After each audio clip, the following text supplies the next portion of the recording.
এক বছর পরে এখানে আমরা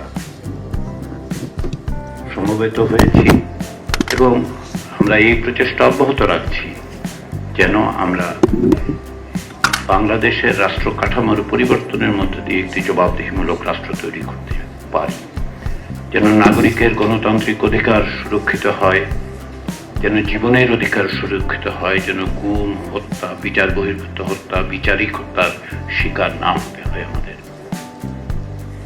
এটা আপনাদের অবদান, আপনাদের কর্মীদের অবদান, নাগরিকদের অবদান, সকল রাজনৈতিক দলের ঊর্ধ্বে উঠে জনগণের সাফল্য।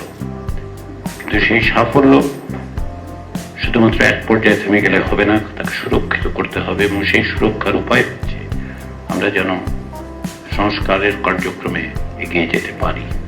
সেই চেষ্টায় আপনারা আন্তরিকভাবে সহযোগিতা করছেন, কারণ এই দায়িত্ব আপনার, আমার, আমাদের সকলের। জনগণের প্রত্যাশা আছে।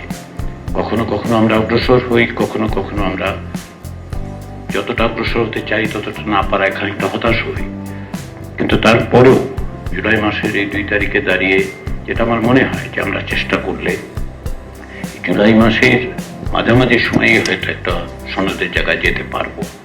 এটা আপনাদের সকলের প্রচেষ্টা, সকলের আন্তরিক সহযোগিতাটা হচ্ছে সবটা লক্ষ্য করেছি যে বিভিন্নভাবে নিজস্ব দলীয় অবস্থান অবশ্যই সকলের আছে, তার পাশাপাশি আপনারা দলগতভাবে, জোটগতভাবে, ব্যক্তিগতভাবে গত কয়েকদিন ধরে বিভিন্ন জায়গায় আমরা চেষ্টাগুলো লক্ষ্য করেছি। কমিশনের সাথে আনুষ্ঠানিক অনানুষ্ঠানিক যোগাযোগ হয়েছে, যেগুলো আমাদেরকে আশাবাদী করছে।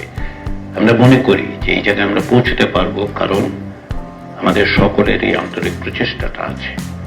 সেদিক থেকে একদিকে অত্যন্ত বেদনার সঙ্গে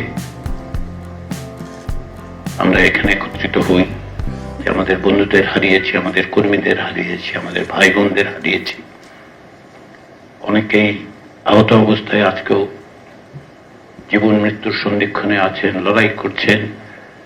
তাদের প্রতি আমাদের কেবল কৃতজ্ঞতা নয়, এক ধরনের দায়বদ্ধতা থেকে আমরা এখানে আসি, চেষ্টা করি, আপনারা সাংগঠনিকভাবে চেষ্টা করেন।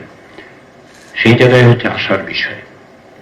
কতটা সবসময় প্রতিদিন আমরা হয়তো অর্জন করছি না কিছুই, আবার অর্জন করছি, পরস্পরকে জানছি, বুঝছি, কাঠামোগুলোর কথা বিবেচনা করছি, সাফল্যের জন্য চেষ্টা করছি। সেই কারণে আমি আশাবাদী যে আমরা এক জায়গায় পৌঁছতে পারবো।